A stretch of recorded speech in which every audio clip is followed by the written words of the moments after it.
All right, so here we have the Shadowcraft SRT style steering wheel. And before I get into the details of what makes this wheel unique and the features, I wanted to first tell you about how the steering wheel design came to be.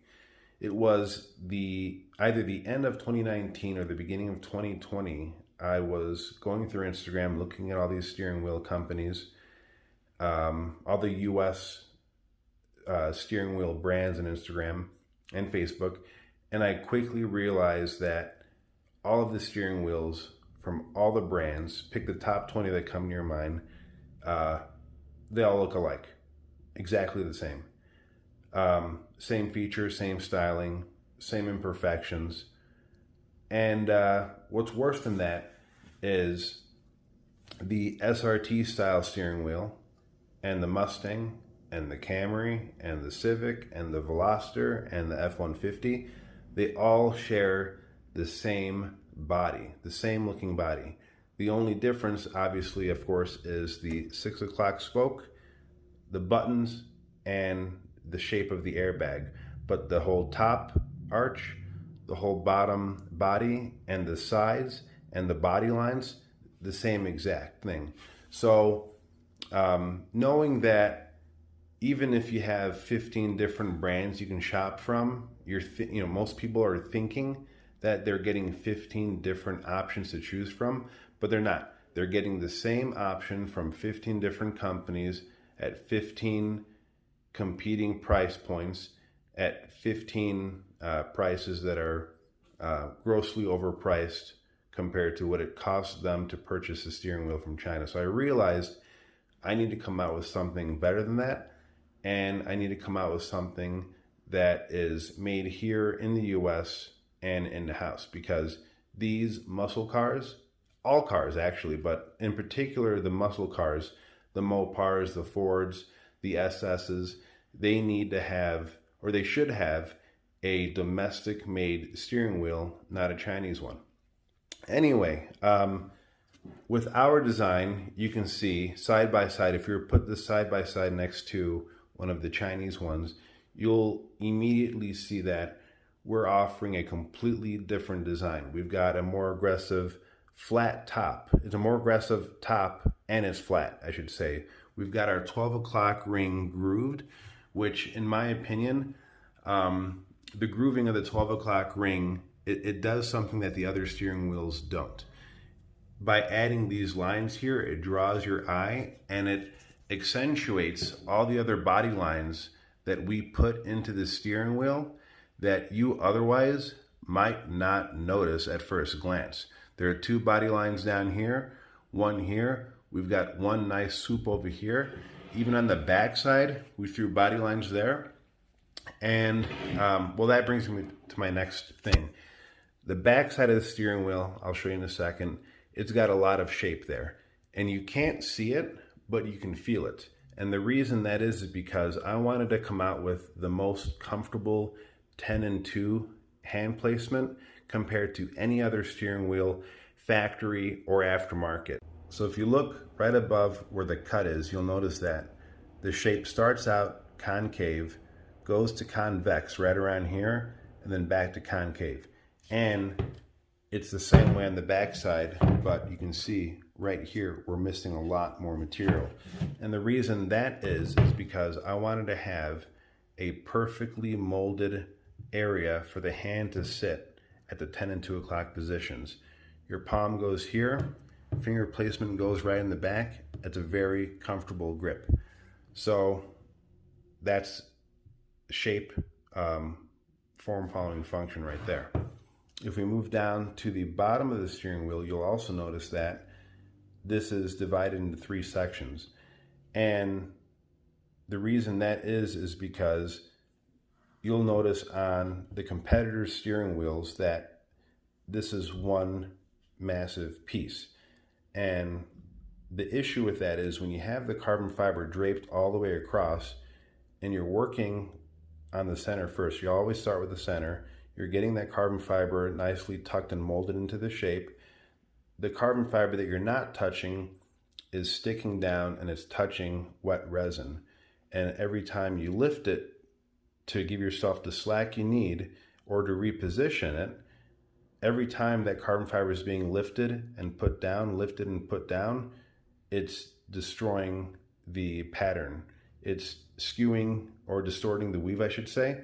And if you look at some of those other steering wheels, you'll see the markings of where the carbon fiber is lifted and put down more than once, most commonly here in the center. So by having this divided into 3 sections, I can totally avoid that problem by being able to just work on one section at a time. Working on one section at a time assures that the carbon fiber someplace else is not doing anything I don't want it to do. And the result of that is by having a perfect weave all the way around the part. You can see we've got the carbon fiber tucked in nicely on the inside with a nice skew, not a distortion, but a nice skew. The carbon fiber on the bottom is even all the way across. Even the carbon fiber on the back side is even all the way across. So you can't see everything, but it doesn't matter. When you pull the steering wheel out of the box, you want to flip it over, you want to see all the details, and they've got to be perfect. So the last thing for the bottom of the steering wheel is you'll notice that I've got placement here for a 6 o'clock plaque.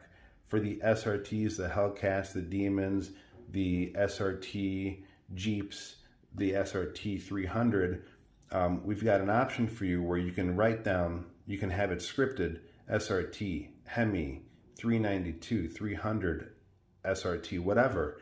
For the Trackhawk owners, we do have an option where the eagle emblem is sat down right in place of this. These lines are moved out a little bit further. And for the end of the year, we will be releasing the Trackhawk emblems with customizable scripting. So it could say Hellhawk or Trackhawk 707, whatever you want. The last few things I want to go over is with every steering wheel, we're including the trim, the buttons, the paddle shifters, and the mechanism for the paddle shifters with every steering wheel. On the paddle shifters, we're going to engrave plus and minus to match the engraving on the 12 o'clock ring, and then color in those plus and minuses, whatever color your 12 o'clock ring is. For the sides, we offer Alcantara, perforated Alcantara leather, perforated leather, and color matched leather to the interior of your car. And it's all hand stitched with cross stitching. I don't do machine stitching. I like doing the hand stitches. Takes longer, looks better, but the threads can be customized to either match your factory threading in the seats or dash, or again to match the 12 o'clock ring. Depending on what color you want the 12 o'clock ring, we might not be able to match the thread perfectly, but worst case scenario, we can come pretty close within a couple of shades. So there are 2 last things I want to quickly go over. The first being the LED indicator lights. Answer is no, I don't do that. I don't offer it. If you see that in a steering wheel, obviously it comes from China.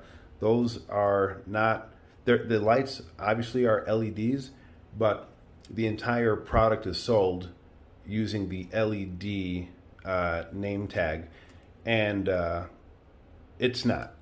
The screen itself is an LCD screen, 8-bit, comparable to a Gigapet from 1999 or a Game Boy. It's a very low-tech screen. The LED indicator lights, they're LED, fine, they can have that. But the product itself, it's a very low-grade product. It's a step below the 10 or the 6-inch odometer tachometers you saw in the first Fast and the Furious. And I say that because the RPM meter does not keep up with the actual RPMs of the car. The miles per hour meter does not keep up with the actual miles per hour of the car. It is plus or minus a couple points. And because of the inaccuracy, I feel that it is a very low-grade, ricey product, because at that point, if it's not accurate and you're shifting based off of that meter, you're obviously not shifting at the right time, the product is totally useless. It's a gimmick. And then compared to the LED touchscreen displays in your car and the LED monitors behind the steering wheel, side by side, it's obviously not keeping up with the technology. It's crap in my opinion. The very last thing I want to go over is the absolute most important part of the steering wheel, and that is the steel frame that the steering wheel body is resting on top of. And to me, that is the most important part because it is safety first before anything else. I only use factory steering wheels. I make sure that it's coming with the stamps and the insignias that a factory steering wheel would come with. And if it doesn't have that, I'm not purchasing it to build and turn into a steering wheel for one of my clients. A lot of the Chinese carbon fiber steering wheels, they're built on replica frames. That's because for the amount of demand they need to meet and the output they have to put out every month, there aren't enough used wheels floating around on eBay to meet their demand. So obviously it's just, at that point, it's better and it's cheaper for them to just use replica steering wheels. The problem with that is we don't know what kind of steel they're made out of. We don't know what kind of testing they've gone through, if any at all. We don't know what the flexibility of the metal is, the hardness of the metal. Is it more or less brittle than a factory wheel needs to be? These are very highly regulated components of the vehicle for all cars. And I'll say that if you look them up at the dealership or online in a parts catalog, you don't find them in the interior styling or the body panel component of the catalog. You find them in the steering and suspension part of the catalog. These are highly regulated by the government. They're regulated by the insurance companies. And if an adjuster, let's say, God forbid, somebody with one of those replica steering wheel frames gets into an accident and the adjuster sees that it's bent or it's snapped or it's folded or something fell off, they will find out that it is a replica aftermarket steering wheel.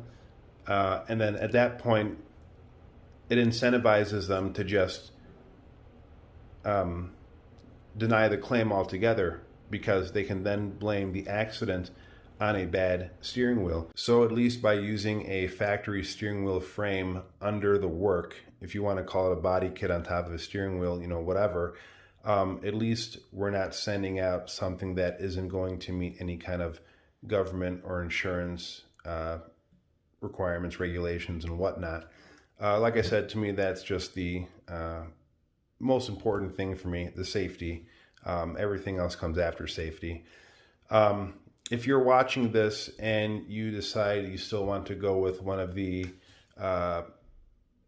companies that just import the steering wheels, whether it be for the reputation or you already have a relationship with them, or they come with the gigapet lights at the top, at least ask them to send you pictures and videos of the wheel you're going to get, not just whatever, but the wheel you're going to get. Make sure that they can prove to you that it's a factory safe steering wheel and not a replica. If they can't do that, obviously that brings a lot of questions to mind. Do they even have the steering wheel there? Where is it coming from? Do they themselves know what is being done to it to make sure it's a safe steering wheel, or they're using a factory frame? Find out, make sure. I apologize for this steering wheel video for being so long, but for what it's worth, I'll say that if this video is being made by somebody that doesn't do the carbon fiber work themselves, or doesn't do the stitch work themselves, or isn't involved in the design process whatsoever, you'd be getting a much shorter video from a less qualified individual. So again, hit me up on Shadowcraft USA on Instagram, or Shadowcraft Steering also on Instagram, and let's design a steering wheel together.